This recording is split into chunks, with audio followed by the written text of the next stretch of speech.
Hello, I'm Dr. Stephen Andrew Missick, and today we're going to talk about God, the Bible, and UFOs. So there's been a whistleblower who, I guess he went to the Inspector General and went to Congress with information that he claims to have that we have 12, I think we've actually put a number on it, 12 non-human craft vehicles, space vehicles, that are, some of them are intact and some are partially intact. And that there's also, these people are also saying that there are the remains of pilots of these vehicles have been recovered. And I mean, there's some people that are in denial about this. And I was watching this, I look at various commentators about politics. I was looking at Doug in Exile. And Doug in Exile was like, this isn't true, even though Tucker reported on it in depth on his new Tucker on Twitter. This isn't true. There's no proof. And I guess that is true right now. We're dealing with hearsay, but that doesn't mean it's not factual. This person seems to be, even the media is saying this is a credible person. He supposedly gave evidence to the Inspector General and to Congress, but he hasn't presented it to the public. He has given interviews with his claims. And how are certain people reacting?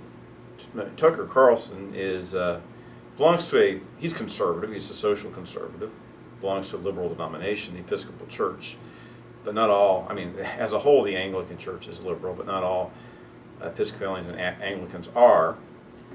He defines himself as a social conservative, and he's just embracing the idea that this is real, UFOs are real. I've been skeptical. I have a video, I've been talking about this issue because either it's true or not, and if it is true, we should think it through, right? And if we think it through, as evangelical Christians and Bible believers, if we think it through and think about all the ramifications, we don't lose anything by contemplating the possibility. But I think we're going to be harmed by not considering the possibility of this being true. So another very vocal, powerful conservative voice, this is Matt Walsh. He's excited about these new revelations because things have been leaking out for a while about the reality of UFOs. And he's working with Daily Wire, and he goes and talks to, I guess, Michael Knowles. Michael Knowles is like, no, I don't believe in UFOs or aliens. It's impossible. It's not true. And Michael Knowles is like, the Bible says there's no such thing as UFOs or space aliens. And Matt Walsh is like, he's Roman Catholic, because I'm Catholic. I believe in Jesus Christ. I believe in the Bible, but the Bible does not say that. That's your interpretation of Scripture. I think you're wrong. I'm not afraid of reality, if it is real. So, like I said, I've been skeptical, but I've been dealing with this issue for a while. I remember when I was in Iraq. This is 2009. It's like, the UK is going to release its secret UFO files. And, Winston Churchill was told or saw something. But it's like the butler told his son that Winston Churchill saw this UFO. It's like, I don't want second or third-hand testimony. We need solid evidence. We need first-hand testimony. So finally we've had, I guess, the Nimitz or whatever, this naval craft where they're doing maneuvers, and then they had a real-life UFO encounter. And they do have the cockpit data film, and it's they call the Tic Tacs. This is the Tic Tac UFOs.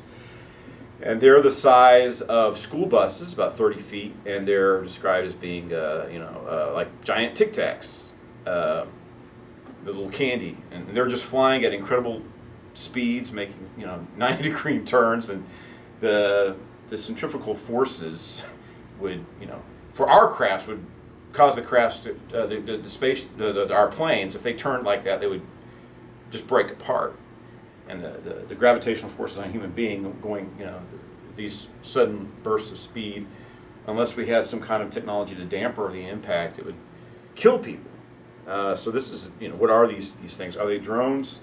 So the footage was released, and my little brother, he's like, look at this. This is proof. This is a naval officer's video recording from his plane showing a UFO. And I looked at it, it's a blurry picture, it's grainy, I can't really, it's crappy, garbage footage, it's trash. Is this the best you can do? A smudge, a blurry smudge? But he says, no, look at it. They must have, there's different I guess, filters and different ways they can look at it. It's the worst footage they had. I'm sure they have better footage, but it was real. So even though it's grainy and blurry, it was a real video of an incident that was happening. And then the pilot spoke about it. And this is not someone with schizophrenia, all right? This naval pilot, he's very intelligent. He's articulate. I mean, he's went through a lot of testing and qualification and training to become a Navy pilot. So this isn't some weirdo. And he talked about the incident that he saw this. He was the one piloting the plane. He saw this UFO, which is filmed, even though the film footage is crappy and garbage. It's real. And like I said, they probably had different settings, and they chose to release, or whoever was able to get it out, release the worst footage they could possibly release. But it's real.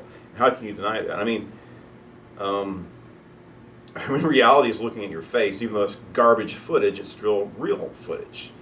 And the pilot is not a whack job. He's not some escapee from an insane asylum. He's a highly intelligent person. You have to be able to pilot this aircraft. So, like I was saying, Michael Knowles wants to be in denial. And my position is we need to think it through theologically. I mean, if we have this mental exercise and there's no disclosure, or this isn't true, we have nothing to lose. And I want to mention, like I said, when my father was a little boy, I had this video up. This is, I think, 1957. He's a child. He's playing with his friends in Michigan, near a Air Force base, apparently. And he saw dozens of flying saucers, if you want to call them that, flying in V-shaped formations, one after another. That's on the YouTube channel. And like I said, this is something I think that we need to think through, and we need to consider the possibility. And I've done videos on this before on my other channel, which YouTube took down, because I discussed facts on my channel that they don't want to deal with reality, and they're with their Marxist, draconian, it's horrible. It's a bad platform. Anyway, I did take that video and re-upload it on this channel, so people can see my father's story. Father passed away. I'm glad I got his version of that story, because I think it's very important. He was like play fighting with some friends, and so this boy had him pinned down while they're just playing roughhousing. There's no anger and animosity. They're just playing. And so his friend he talks about in the videos, holding him down. No, he's holding his friend down. His friend looks at him. Oh, Phil, look, there's a bunch of UFOs flying. Yeah, right. You're just trying to let me go. I'm going to win this fight. And then his mother, little Johnny, it's time to eat. And Dad wasn't, whatever reason, they didn't want to have company. So little Johnny had to go eat lunch. And Dad was by himself, and so he's laying out in the field, and he rolls over and just looks at the sky, and then he sees that he said there's several of these V-shaped formation, the UFOs. My father is a Bible-believing, fire and brimstone. We went too much of a fire and brimstone preacher. He's strict, biblical literalist, but he preached about hell on occasion. But he's this old school, old-fashioned, born-again evangelical Christian. And he stated, and he's not somebody inclined to believe in UFOs, but he stated, I saw this. This is what I saw, and it's all recorded. And that's the kind of evidence I want. Either I'd like to preferably I'd see physical evidence, but I'd like to see firsthand testimony. And we have a friend of ours who saw glowing red orbs, and he's very close to it. So that's Chuck Gray. I need to sit down and have him, if I visit with him, have him tell the story and record it firsthand. He was out in the country. He had a little country home out in the woods, and he was out by his creek, and there's this, it's like a giant, called it like a giant beach ball, and it was floating, and it was navigating between large tree limbs, and then it got to the, I guess, above the tree line, and shoots off. And that's how these things are described by, or seen in some of these naval footage. And a lot of military is starting to release more footage of these devices, and it's like, what are they? Are they from non-human origin, or are they UFOs? From, I guess unidentified flying objects, or what do you call it, unexplained aerial phenomena, whatever it is. I don't believe that. Some people will say, well, this is just Russian or Chinese drones. I kind of doubt it. I don't think that the Russia or China is capable of this level of advanced technology. They could be spiritual in nature. That's a possibility. Some people think that these are demonic. We don't know. It was very interesting. Just the other day, this man described a UFO crashing in his backyard, which is the UFO crashing in the backyard was caught on a surveillance video. But he went to his backyard and he described seeing two aliens. I guess they're tall. There must be inhuman. Well, they got 2 arms and 2 legs. They're tall and lanky though. So they had greenish gray skin, large bulbous eyes, a big mouth. The interesting thing is, after the whole incident, they prayed and they could hear some kind of like screeching or crying out or crying of some sort, mourning. So maybe this was maybe these were demonic beings that appeared. And when I was around the time I graduated from high school, you had Bob Lazar. A very interesting story, but I dismissed it because he's saying, well, he claimed he had New York escapes where federal agents tried to apprehend him and he ran away. And it's like, well, if the feds want to get you, they're going to get you. So I wondered about his story. But, the more we learn, the more credible Bob Lazar's story seems to be, where he claimed that they had large UFOs that they're trying to reverse engineer. So the other thing that came out around that time was Jonathan Frakes, who played Commander Riker in Star Trek, hosted a show called Alien Autopsy. And I mean, most of the video looked real. There's kind of strange things in the video, like the clock or the doctors that look kind of staged.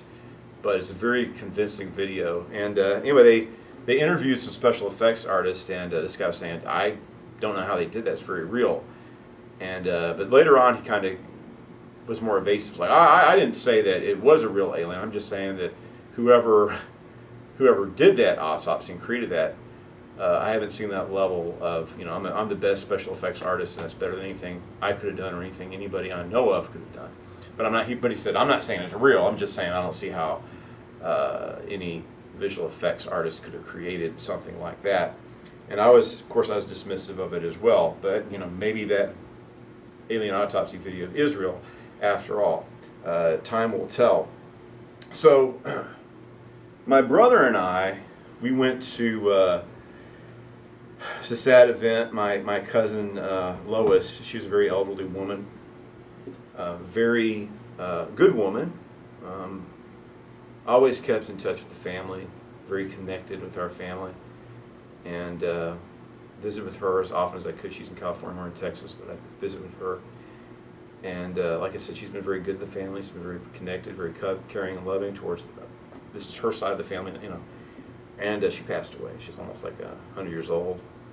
And there's a lot of funerals that, because of this crackpot jerk, whoever the governor of California, not allowing people to mourn their dead,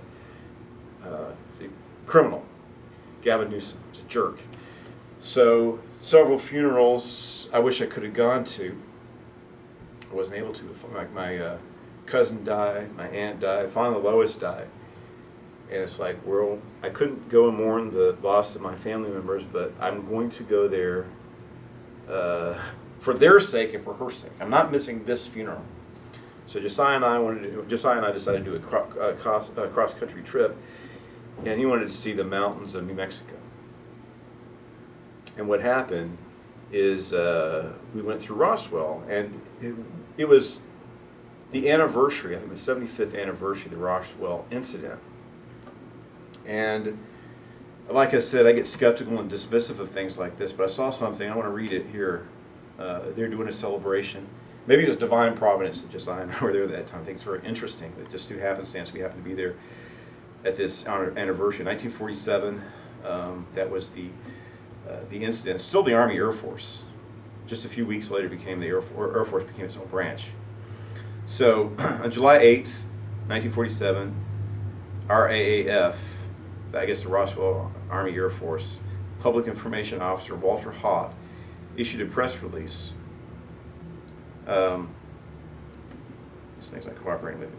Stating that personnel from the fields, 509th Operations Group, had recovered a quote flying disc which had landed on a ranch near Roswell. What I want to say about people in the 1940s, this is post-World War II. This is after an atomic device had been detonated.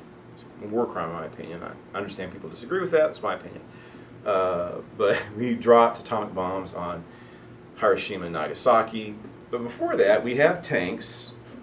We have aircraft. We have planes. The jet engine had already been invented. People were familiar with science fiction. You had John Carter Mars. You had H.G. Wells novels, Flash Gordon, Buck Rogers.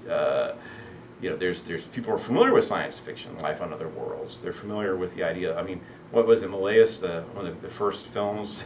The idea of taking it's an early movie showing people launching a rocket to the moon and encountering moon men and coming back. So it's not like these are ideas that people were unfamiliar with.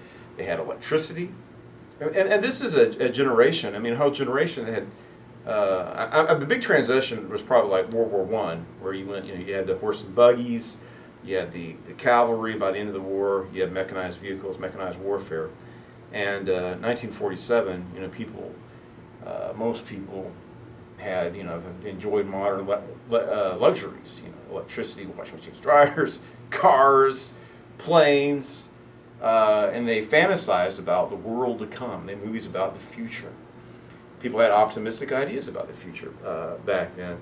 So these aren't unsophisticated people.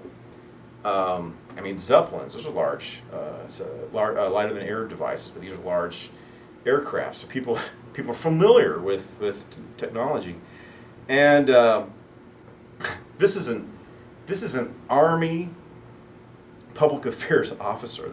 They are trained journalists. This isn't like National Enquirer. This is serious. This is government news journalism. So this is what they wrote in the press release. The many rumors regarding the flying disc became a reality yesterday when the intelligence office of the 509th Bomb Group of the 8th Air Force, Roswell Army Airfield, was fortunate enough to gain possession of a disc through the cooperation of one of the local ranchers of the Sheriff's Office of Chavez County. So there's always been, throughout history, there's been, anomalous aerial phenomena from time to time. But it really had an exponential increase. Well, during World War II, you had military pilots encountering, what do they call it? Encountering UFOs, what we know as UFOs, and making reports of it. So that was seen widely, and then after we detonated the nuclear weapons, then there's an exponential increase of UFO sightings. So after the atomic blast, more and more UFOs were being seen, as it's referencing here in this news report. So it says, let's continue with this. The flying object landed on a ranch near Roswell sometime last week. Not having phone facilities, the rancher stored the disc until such a time he was able to contact the sheriff's office, who in turn notified Major Jesse A. Marcel, the 509th Bomb Group Intelligence Office. So he's describing this as a disc. Later on, they say it's a weather balloon, and they display a kite, supposedly, of balsa wood, Scotch tape, and aluminum foil. And I'm just saying, people are intelligent enough and sophisticated enough they described it not as a sheet of aluminum foil and balsa wood and Scotch tape. They described it as a disc. And even a rancher back then, we know the difference between a sheet of aluminum foil and a disc. People were not that backwards and unsophisticated. This guy didn't have a phone, but I'm sure he's intelligent enough to know the difference between a sheet of aluminum foil and a disc. So let's continue what it says here. Action was immediately taken, and the disc was picked up at the rancher's home. It was inspected at the Roswell Army Airfield and subsequently loaned by Major Marcel to higher headquarters. You know what would have happened? People drive motor vehicles out there. They didn't ride camels or horses. They rode motor vehicles out there, and they saw a disc, not a sheet of aluminum foil. The press release from the military says it was a disc. And if it was a sheet of aluminum foil, they would have laughed at the rancher. Maybe they would have been, been polite to him and took it off his hands. It wouldn't have made its way. If they went out there, they might have humored him and, been polite. But they wouldn't have, if it was a sheet of aluminum foil, as they try to make us believe it was, they wouldn't have written a press release for it. And if it's just a piece of aluminum foil like they displayed, higher headquarters would have been interested in it. They would have laughed the whole incident off, and yet it made itself.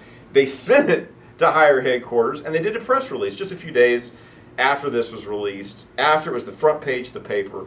Then they said, no, this is not a flying disc as it's described in the original press release. It's a sheet of aluminum foil. So this is definitely a cover-up. Like I said, until I looked at it more in depth myself, I'm not inclined to believe in this stuff. But come on, like I've been in the military for almost 30 years. I know the military, and even though this is 1947, it's still Modern's Army.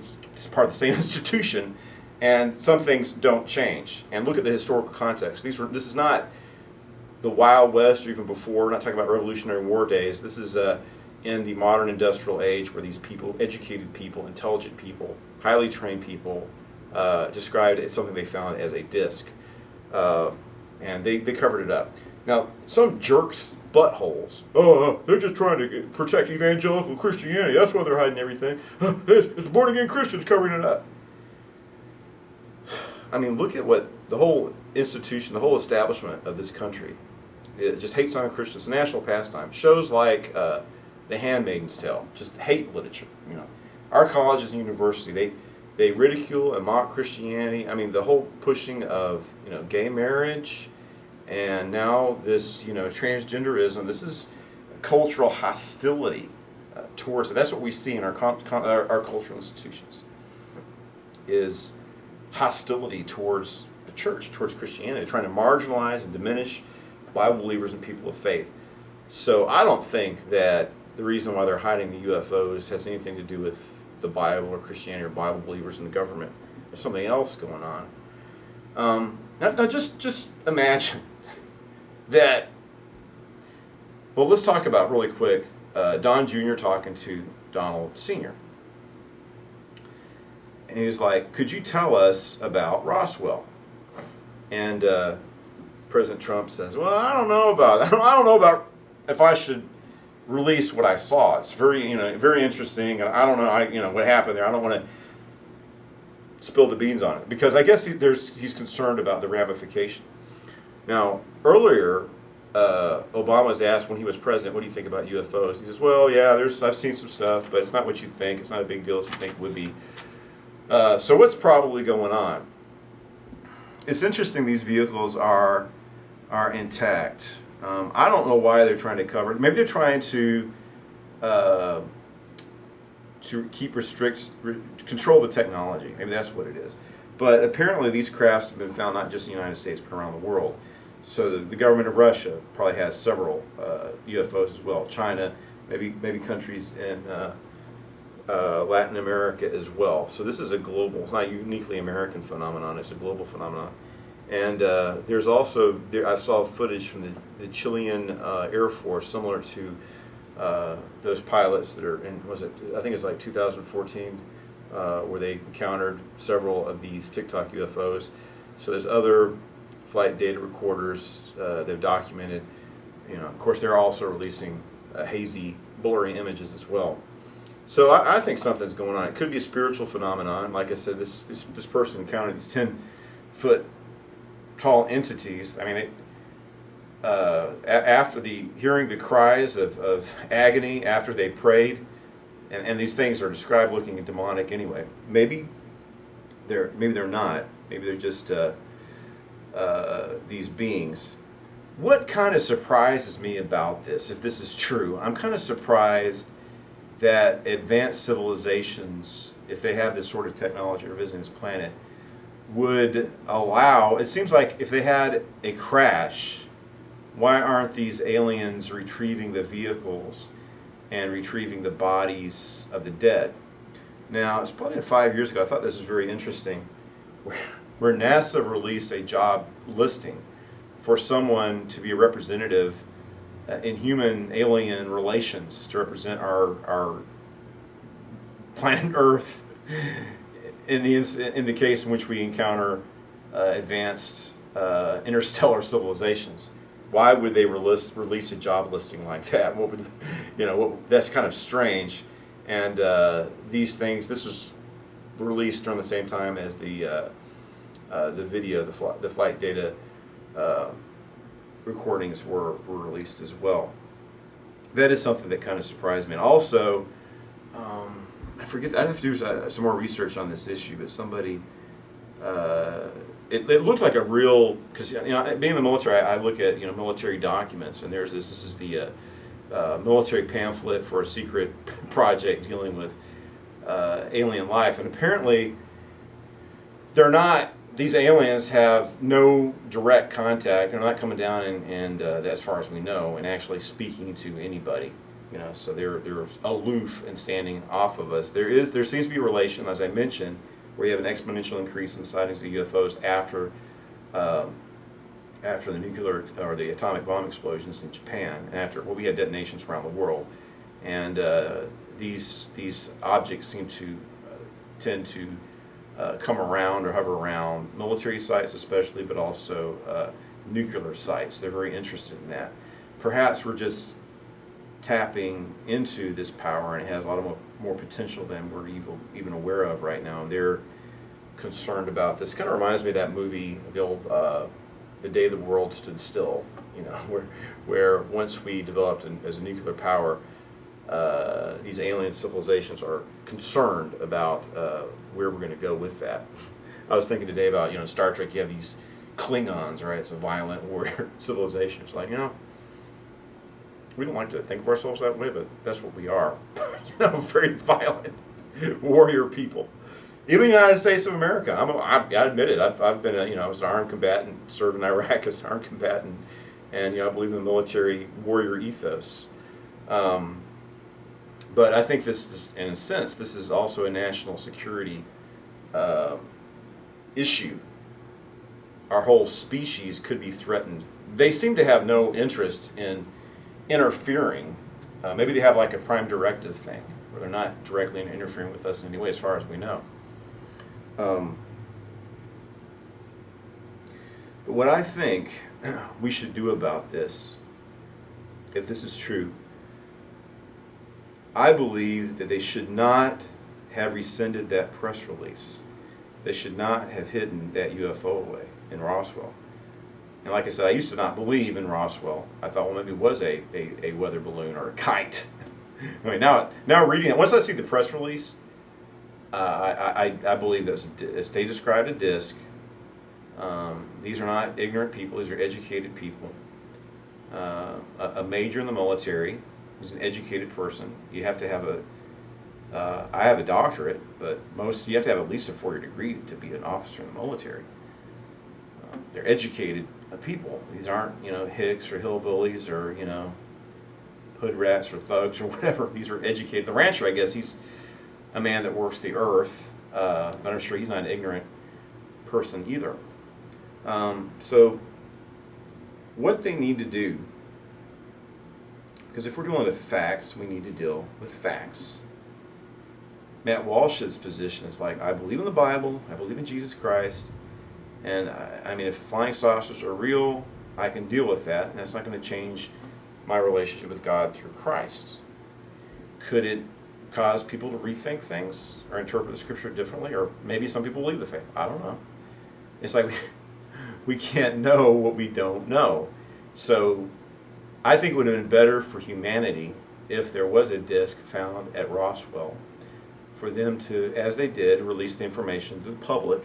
And then we wouldn't have to be thinking about what is the consequences, because we would have dealt with the consequences of affecting our view of life, our world, the world and the place in it. We would have been dealing with this for 75 years, right? If we dealt with the issue back then. And people like Star Wars, really, I mean, Disney's pushing the woke agenda, and they're ruining all these old franchises like Star Wars, and of course Disney doesn't control Star Trek yet. But unfortunately, like this last season of I like Star Trek. I was watching Strange New Worlds. It's not that bad. Discovery was just unwatchable. It's just the worst so-called Star Trek thing ever. It's so political. It's offensive. It was ridiculous. These leftists, man, they shouldn't They just don't understand life or the military, and they're just not equipped to make good programming. Strange New Worlds was a little bit better, but even then they're trying to push wokeism. What I'm saying is, we've had, what was it, Julian of Samasoda, he wrote a scientific science fiction book around the time, well, a few decades after the time of Christ. So science fiction's not new. That's from the apostolic period. Julian of Samasoda. It's modern. It's very similar to modern science fiction. We got Star Trek. I mean, if they have these vessels, and we need to realize these ships that they're finding, if this is true, are short-range vehicles. And just a few weeks ago, I mean, this is kind of duh. I was thinking about this a few years ago. There must be a mothership hiding around somewhere in our solar system, close by where these vehicles are coming out of. Why are they observing us? Probably maybe they're scientifically curious the way we are. But one of the things I think about too is perhaps they've been observing human beings and our development for thousands of years, at least hundreds of years, but probably they might have been observing our development as civilization for 6,000 or 7,000 years. So they might have a lot of information about our history we don't even know about, which I think they should. I was thinking, if there's these aliens, I hope they can appreciate art and music and culture, and I'd be interested about their art and music and culture. It'd be interesting to communicate with them. But we don't know anything about them, and what they need to do is just do disclosure, release photographs of these spacecrafts, release photographs of the corpses of these aliens, and say this is what is out there. And by hiding this away, Bob Lazar was saying what they do is these things are so advanced we can't even understand them very well. So what they do is they have scientists look at it, and they go and they just lock it up for 5 years, hoping technology will progress enough where they can understand it a little bit better. But the thing is, what they need to do is just release these craft to the public, to the whole world, so the collective mind of all mankind can re-engineer it. That's what we need to do. I was thinking, according to this whistleblower, he's saying Boeing, one of the scientists from Boeing was shown one of these spacecraft, it's UFOs, and he goes, what we need to do is we have a lot of engineers, and if I could bring in 20 or 30 engineers, we could decipher this technology a lot quicker. Oh, no. Oh, we only want one person. This is top secret. And these people haven't harmed us, these aliens, if they're real. They haven't harmed us or interfered in our cultural development. But they could, right? And we don't want them to. Like I said, it'd be nice to have friendly relations. And it's like, why aren't they talking to us? If we could reverse engineer this craft and catch up technologically, we could make these people, whatever they are, communicate with us. They would have to, and it could be about the survival. I mean, with their technology being so advanced, these aliens could potentially destroy us. We're that backwards technologically to them. And we need to be devoted to our species, and I think we need to protect our species. And I think it's national. It's not just, this isn't just about the United, that's the problem with these people. This isn't about the United States of America. This is about mankind.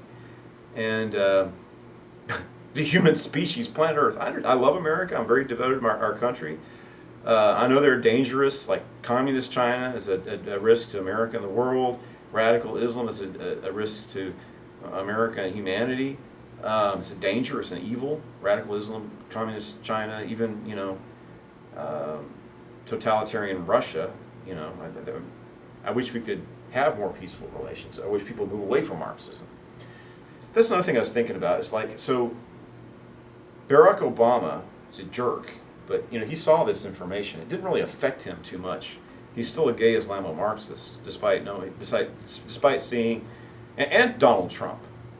So after disclosure, you're still going to have to eat, make money, eat, make money, sleep, go to work, and take care of your family and your pets.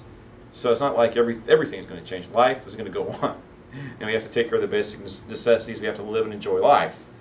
Um, and the reality of, if that's what it is, of extraterrestrial life didn't moderate Barack Hussein Obama, right? He's still a radical, left-wing, gay Islamo-Marxist, or Donald J. Trump. So maybe things weren't be that different. And the other thing is, like I was saying, the concept of life in outer space, like I was mentioning earlier, you have Star Wars, you have Star Trek. I guess, it's like, when I enjoy those movies. In Star Wars, you have hyperspace, which the problem with hyperspace, you have the jump to light speed, and then you enter into hyperspace, which is another dimension where things are closer to each other. You basically make shortcuts through hyperspace, and then you come out of hyperspace to your destination. It cuts off, light, years, by using hyperspace. Star Trek is more. It's more of a credible theory where you have warp speed, where you're basically,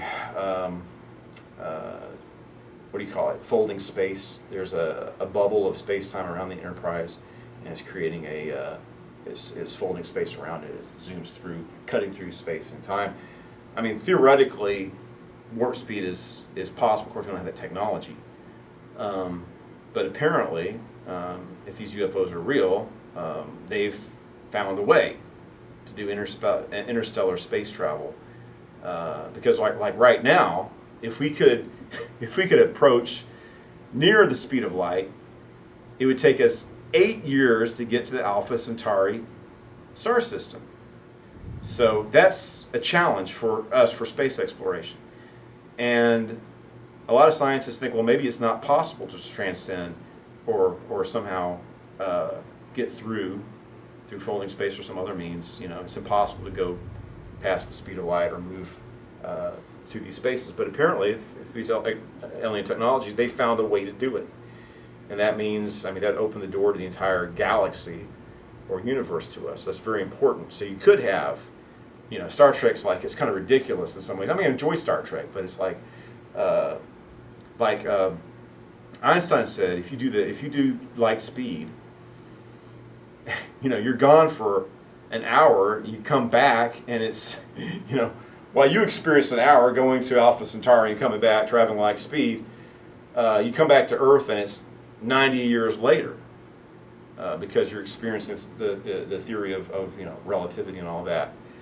So maybe there's a go-around, and these aliens have discovered it, if that's true.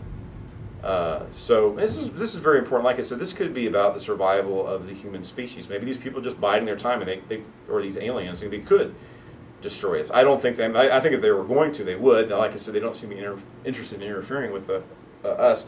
But what are they doing?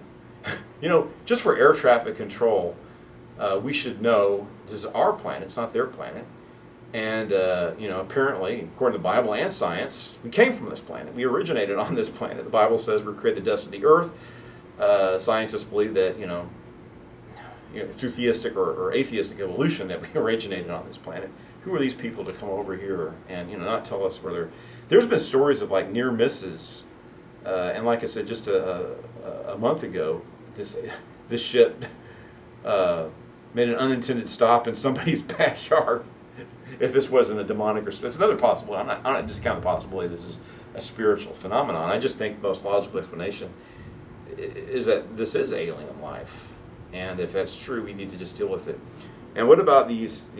What if that's true? Well, you have some aliens that are like dwarves or small children. That's how a lot of them have been explained or described as. You have the alien greys. There's a lot of descriptions of people encountering alien greys, which are like 3 to 4 foot aliens with large head and huge eyes. But this person described 8 to 10 foot long alien. These could be genetically engineered or cloned for certain purposes. Maybe that's why they're clones that are used by a higher order of these, higher caste of these people. Maybe they're more expendable. I don't know. To me, it's really shocking, perplexing that they would leave. Apparently, there's reports that they're trying to get in and fly these crap because some of them are just abandoned. Even though there are stories of crashes, like some of these vehicles are described as being intact or partially intact, but some of them apparently are completely intact. And it's like, that's surprising that they would be so careless and reckless, these aliens, to leave these ships. We have 12, so that means, I mean, Russia's a larger country. They've had, what was it, the Tuniga incident, which is very bizarre. Could have been a UFO incident back in, was it 1907? The impact leveled a forest. So there's been, there's probably similar incidents. Just looking at the surface of our planet, why would they just become the United States, right? This has got to be, if it's a real phenomenon, it's a global phenomenon. So I think going forward is, I believe in Jesus Christ. I believe in his ethical and moral teachings. I believe he's the Son of God. I believe he's the Savior. I'm committed to my beliefs, but I like science, and if something's true or factual, I would like to know about it, and I don't think it's good for mankind for something as significant as, as alien life, extraterrestrial life, coming to this planet and leaving their technology here behind. I think that's very significant. I think it's wrong and unethical for this to be secret. And even though there's regimes around the world which aren't good, we still need to have this. This affects everybody. And to reverse engineer this, we need to have the collective mind of all mankind to figure out this technology. This is a human species thing. It's important. So where do we go from now? As I said, this, at least photographs of these devices should be released to the public, of the technology, the spaceships, if that's what they are, and deceased aliens.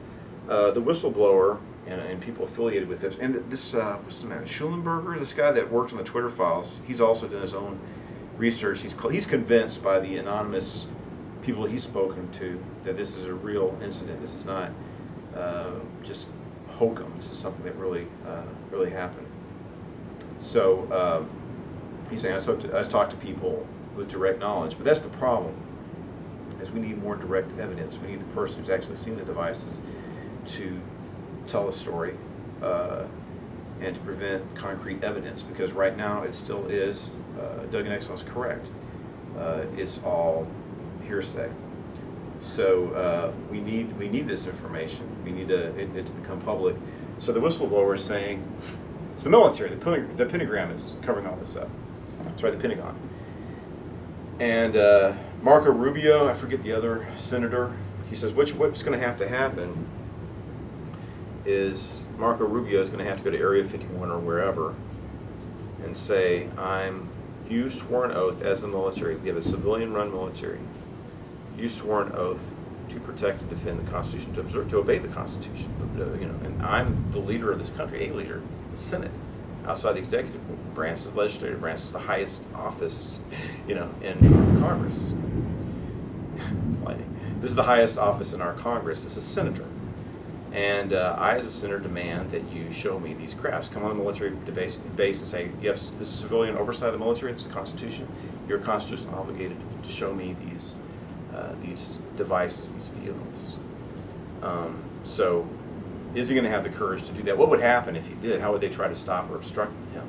And it's true, they would be obligated constitutionally. I don't think they'd do it, but I think, will a senator have the boldness to go in there and do that?